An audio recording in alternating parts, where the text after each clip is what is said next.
Namaste, I'm Astha, a second year BMS student. I started learning ancient wisdoms and I created this channel to share these ancient wisdoms in a simple, practical way. So let's learn together. Let's start.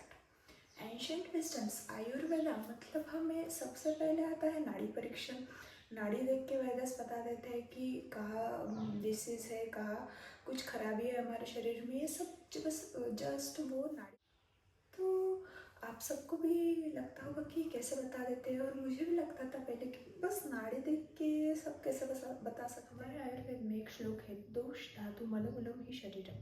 इसका मतलब है दोष, धातु और मल, इन सब से ही शरीर बनता है। तो और इन तीनों को हम नाड़ी से देख सकते हैं, यानी कि हम पूरे शरीर को नाड़ी से देख सकते हैं। तो नाड़ी से हमें क्या क्या पता चलता है? दोष, धातु और मल। तो दोष 3 प्रकार के होते हैं, वात, पित्त और कफ। और धातु 7 प्रकार के होते हैं, रस, रक्त, मांस, मेद, अस्थि, मज्जा एंड शुक्र। और मल 3 प्रकार के होते हैं, स्वेद, मूत्र और पुरुष। ये तीनों को हमें नाड़ी से देखने मिल सकता है कि वो कैसे है, कौन सी नाड़ी है आपकी। ये सब हमें, या रस में विकृति है, रक्त में विकृति है, मांस में विकृति है, या आपका पित्त प्रकृति है, या आपका पित्त बढ़ा हुआ है, दोष। तो जैसे हम पल्स देखते हैं सेम वैसे ही नाड़ी देखना है रेडियल आर्टरी पे। तो उसके लिए हमें इन 3 उंगलियों को सेम लाइन में लाना है, ऐसे ऐसे करके या फिर ऐसे करके, कैसे ही हमें इन 3 उंगलियों को सेम लाइन में लाना है, और फिर रेडियल आर्टरी पे पल्सेशन फील करना है। तो अगर इंडेक्स फिंगर पे पल्सेशन फील होगा तो वो वात की नाड़ी है, अगर मिडल फिंगर पे पल्सेशन फील होगा तो वो पित्त की नाड़ी है, और अगर रिंग फिंगर पे पल्सेशन फील होगा तो वो कफ की नाड़ी है। तो ऐसे हम देखेंगे कहाँ पर पल्सेशन फील हो रहा है। तो हमें इन दोनों फिंगर पर पल्सेशन फील हो रहा है, मतलब वात और पित्त। तो ये वात पित्त की नाड़ी है। कि दोष कैसे पता करते हैं? यहाँ पर देख लिया हमने, इंडेक्स फिंगर, मिडिल फिंगर या रिंग फिंगर पे आ रहा है वो। अगर इंडेक्स पे आ रहा हो तो वात है, पित्त है, तो कफ है।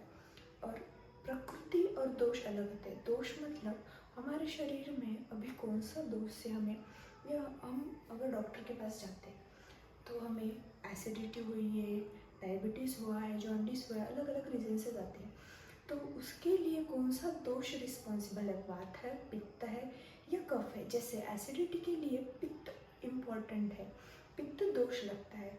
तो अगर हम डॉक्टर के पास एसिडिटी की प्रॉब्लम हो गई और उन्होंने नाड़ी परीक्षण कर लिया और उन्हें फिर लगेगी पित्त की नाड़ी, पित्त यहाँ पल्सेशन फील होगा स्टार्टिंग पे, तो वो हो गया पित्त दोष। पित्त दोष मतलब अभी हमारे शरीर में कौन सा दोष बड़ा है वो हमें फर्स्ट पल्सेशन से दिखेगा, वो हमें दोष का पता चल गया। फिर बाद में अग्नि। अग्नि क्या होता है? It's like digestive fire. आपके आप अगर आपने खाना खा लिया, अगर हमने खाना खा लिया, वो कितनी देर में पचाएगा, हमारे बॉडी में डाइजेशन के लिए कितना टाइम लगेगा, वो हमें अग्नि से पता चल गया।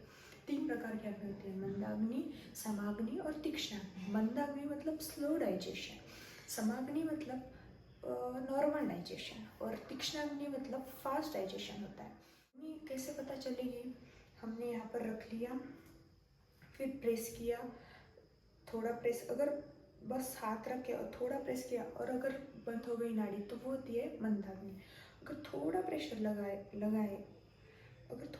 लगाए फिर बंद हो गई तो वो होती है समाग्नि। अगर बहुत प्रेशर लगाना पड़ रहा है बंद करने के लिए, नाड़ी बंद करने के लिए, तो वो होती है तीक्ष्णाग्नि। तो डाइजेस्टिव फायर हमें ऐसे पता चलता है। फिर उसके बाद प्रकृति, फिर ये बंद करने के बाद निकाल के फिर हम अगर प्रेस करके देखेंगे कहाँ पर पल्सेशन फील हो रहा है, फिर वो होती है हमारी प्रकृति। फिर उसके बाद होता है धातु, सेम रखने का, फिर देखने का, बम्प जैसा फील होता है। अगर ऐसा एक बम्प, अगर ऐसा नॉर्मल बम्प की तरफ फील हो रहा है तो वो होती है रस की।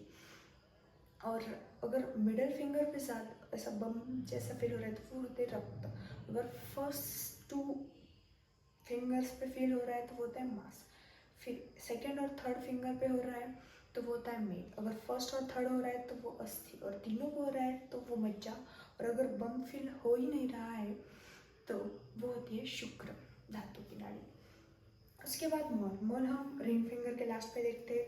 ये आपको बहुत रेयर, मतलब ऐसे जहाँ जैसे radial artery easily pulsation radial artery का फील होता है, वैसे अल्ना आर्टरी का फील नहीं होता।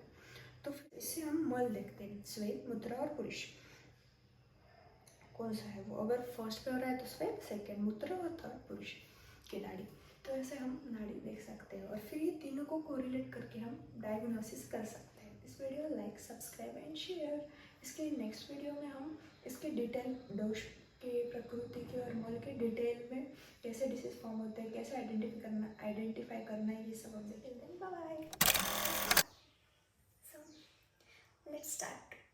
So let's start. I'm giving the answer.